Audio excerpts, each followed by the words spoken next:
Hello hello മക്കളെ, മലയാളം 2ാം ദിവസത്തെ exam നന്നായി എഴുതിയോ?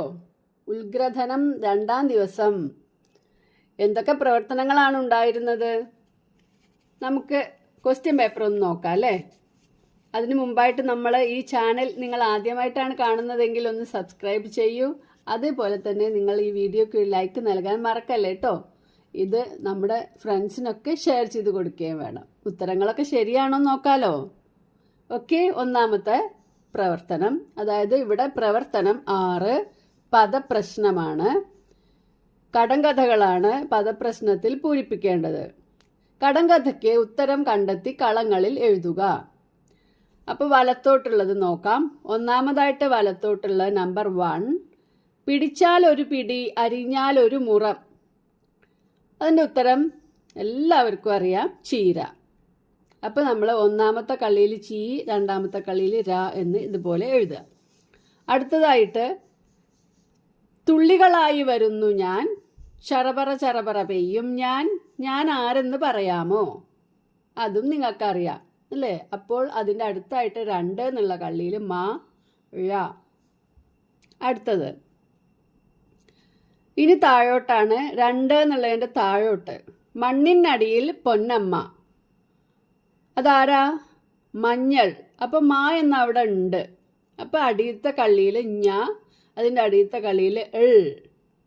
ഓക്കെ, ഇനി മൂന്നാമതായിട്ട് താഴോട്ട് കറുമുറ തിന്നാൻ രസമാണേ, കറിയിൽ ചേർക്കും ഇനമാണേ, ഓറഞ്ച് എന്നുടെ നിറമാണേ, ഞാനൊരു പച്ചക്കറിയാണേ. ഓറഞ്ച് കളറുള്ള പച്ചക്കറി, തിന്നാൻ രസമുള്ളത് കാരറ്റ് അല്ലേ? അപ്പോൾ അവിടെ രാ എന്ന അവിടെ ഉണ്ട്. മേലത്തെ 3 എന്ന് എഴുതിയതിൽ കാ, രാ അവിടെ ഉണ്ട്, ട് എന്ന് എഴുതുക. നാലാമത്തത് താഴോട്ടുള്ളത് നോക്കുക. ഞാനൊരു നീളൻ പഴമാണ്, മഞ്ഞ നിറത്തിൽ കുലയായി, തൊലി കളഞ്ഞ് തിന്നിടാം, വറുത്തെടുക്കാം, പായസമാക്കാം. അപ്പം നിങ്ങളിവിടെ എന്താ ഉത്തരം എഴുതേണ്ടത്? ഴ എന്ന് അതിൻ്റെ ഇടയിൽ കാണുന്നുണ്ട് അല്ലേ? അപ്പോൾ നമ്മൾ വാ എന്നാണ് 4 എന്ന കളിയിൽ എഴുതേണ്ടത്. വാഴ പഴം. ചില കുട്ടികൾ വാഴക്കുല എന്നും എഴുതിയിട്ടുണ്ട്. അപ്പോൾ വാഴപ്പഴം എന്നും അല്ലെങ്കിൽ വാഴക്കുല എന്ന് എഴുതിയാലും ശരിയാവും. വാഴപ്പഴമാണ് ശരിക്കും എഴുതേണ്ടത് കേട്ടോ. അടുത്ത പ്രവർത്തനം ക്രമപ്പെടുത്താം. പ്രവർത്തനം 7. ജാസ്മിൻ സ്കൂളിൽ നിന്നും വീട്ടിലെത്തി. അമ്മ പച്ചക്കറിത്തോട്ടത്തിലാണ്. അച്ഛനും സഹായിക്കുന്നുണ്ട്. എന്തൊക്കെ പണികളാണ് ചെയ്യുന്നതെന്ന് നോക്കാം. ഓരോ പണികൾ ചെയ്യുന്നുണ്ട് അല്ലേ? കൃഷിയുടെ ഘട്ടങ്ങൾ ക്രമപ്പെടുത്തി എഴുതുക. ഇവിടെ കൃഷിയുടെ 5 ഘട്ടങ്ങൾ തന്നിട്ടുണ്ട്. അതിനെ ക്രമപ്പെടുത്തി എഴുതാം. ആദ്യമായിട്ട് മണ്ണ് കിളക്കൽ, രണ്ടാമത് നിലമൊരുക്കൽ, വിത്ത് വിതയ്ക്കൽ, കള പറിക്കൽ, വിളവെടുക്കൽ. ഇങ്ങനെ എഴുതാം. ചില കുട്ടികൾ ഇവിടെ ആദ്യം നിലമൊരുക്കൽ പിന്നെ മണ്ണ് കളക്കൽ എന്ന് എഴുതിയിട്ടുണ്ട്. ചിലപ്പോൾ അതും ശരിയായി നിങ്ങളുടെ ടീച്ചർ ശരിയിട്ട് തരും. ഓക്കെ, പ്രവർത്തനം 8 ജലസ്രോതസ്സുകൾ. പച്ചക്കറിത്തോട്ടം നനയ്ക്കാൻ അടുത്തുള്ള കുളത്തിൽ നിന്നാണ് വെള്ളമെടുത്തത്. ഇതുപോലെ നമ്മുടെ നാട്ടിൽ ഏതൊക്കെ ജലസ്രോതസ്സുകൾ ഉണ്ട്? ജലസ്രോതസ്സുകൾ, കുളം ഒരു ജലസ്രോതസ്സാണ്. അതുപോലെ എന്തൊക്കെയുണ്ട് നമ്മുടെ നാട്ടിൽ? 3 എണ്ണം എഴുതാനുള്ള സ്ഥലമാണ് അവിടെ തന്നിട്ടുള്ളത്. പുഴ, തോട്, കനാൽ, കായൽ, തടാകം. ഇതിലേതാണെങ്കിലും നമുക്ക് എഴുതാം. ഏതെങ്കിലും ഒരു ജലസ്രോതസ്സിനെ കുറിച്ച് എഴുതുക. നമുക്കിവിടെ കുളത്തിനെ കുറിച്ച് എഴുതാം. കുളം ഒരു ജലസ്രോതസ്സാണ്. എൻ്റെ നാട്ടിൽ ധാരാളം കുളങ്ങളുണ്ട്. കുളത്തിൽ മീൻ, തവള, നീർക്കോലി, ഞണ്ട്, പായൽ എന്നിവ ഉണ്ട്.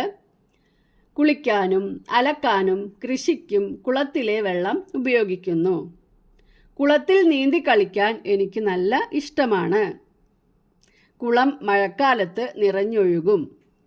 ഇങ്ങനെ കുളത്തിനെ കുറിച്ച് എഴുതാം. പ്രവർത്തനം 9 സ്വാതന്ത്ര്യദിനം. ദേശീയ പതാകയ്ക്ക് നിറം കൊടുക്കൂ. നിങ്ങൾക്കറിയാം ദേശീയ പതാക എങ്ങനെയാണ് നിറം കൊടുക്കേണ്ടതെന്ന്. അങ്ങനെ നിറം കൊടുത്തിട്ടുണ്ടാവും അല്ലേ? ദേശീയ പതാകയുടെ മധ്യത്തിലുള്ള ചക്രത്തിന്റെ പേരെന്താണ്? അശോക ചക്രം. എന്താ അവിടെ എഴുതേണ്ടത്? അശോക ചക്രം. 200 രൂപ നോട്ട് നോക്കൂ. അതിൽ കാണുന്നത് ആരുടെ ചിത്രമാണ്? മഹാത്മാഗാന്ധിയുടെ അല്ലേ? ഗാന്ധിജി അല്ലെങ്കിൽ മഹാത്മാഗാന്ധി. ഇങ്ങനെ ആ കോളത്തിൽ എഴുതുക. അടുത്തത്, നിങ്ങളുടെ നാട്ടിലെ സ്വാതന്ത്ര്യദിന വിശേഷങ്ങൾ ചേർത്ത് ഡയറി എഴുതൂ. അപ്പോൾ ആദ്യം തന്നെ ഡയറി എഴുതുമ്പോൾ ഓഗസ്റ്റ് 15 ഈ പ്രാവശ്യം വെള്ളിയാഴ്ചയായിരുന്നു, അതുകൊണ്ട് വെള്ളി എന്ന് എഴുതി. നിങ്ങൾ ടെക്സ്റ്റ് ബുക്ക് നല്ലപോലെ വായിച്ചു പഠിച്ച കുട്ടിയാണെങ്കിൽ ടെക്സ്റ്റ് ബുക്കിൽ തന്നെ ഉള്ള ഡയറി നമുക്ക് എഴുതാം. കാരണം നമ്മുടെ എല്ലാവരുടെയും സ്കൂളുകളിൽ നടക്കുന്നത് ഇങ്ങനെയൊക്കെ തന്നെയാണ് അല്ലേ? ഇന്ന് സ്കൂളിൽ സ്വാതന്ത്ര്യ ദിനാഘോഷമായിരുന്നു. നേരത്തെ സ്കൂളിൽ പോയി. ഇന്നലെ അച്ഛൻ കൊണ്ടുവന്ന 3 നിറമുള്ള പതക്കം ഷർട്ടിൽ കുത്തി. കുഞ്ഞു ദേശീയ പതാക കയ്യിലെടുത്തു. വഴിയിൽ മുഴുവൻ അലങ്കാരങ്ങൾ, കുങ്കുമം, വെള്ള, പച്ച നിറങ്ങളിലുള്ള തോരണങ്ങൾ.